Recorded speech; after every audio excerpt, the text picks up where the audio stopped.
ଗୋଟେ ଚାଷୀ ଲୋକ ଦେଖନ୍ତୁ ଆଜ୍ଞା, ଗୋଟେ ଚାଷୀ ଲୋକ ଯୋଡ଼େ ତଳି ଧରିକି ଯାଉଛି ତଳି ରୋଇବା ପାଇଁ। ଦେଖନ୍ତୁ କେତେ କଷ୍ଟ କରିକି ଲୋକଟି ଯାଉଛି, କିନ୍ତୁ ସରକାର ଏପର୍ଯ୍ୟନ୍ତ ଏମାନଙ୍କୁ ଭତ୍ତା ଦେଇପାରୁନି। ଆଉ କ'ଣ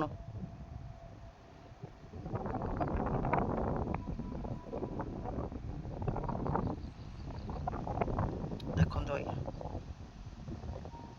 କେତେ କଷ୍ଟରେ ଲୋକଟି ଯୋଡ଼େ ତଳି ନେଇକି ଯାଉଛି। ଏ ଖରା କେମିତି ହଉଛି ଦେଖନ୍ତୁ, ଖରା କୋଉ ଭଳିଆ ହଉଛି ଦେଖନ୍ତୁ, କେମିତି ଯାଉଛି ଏ ଲୋକଟି, କେତେ କଷ୍ଟରେ ଯାଉଛି ଏ ଲୋକଟି। ଏପର୍ଯ୍ୟନ୍ତ ତାଙ୍କୁ ଭତ୍ତା ମିଳିନାହିଁ।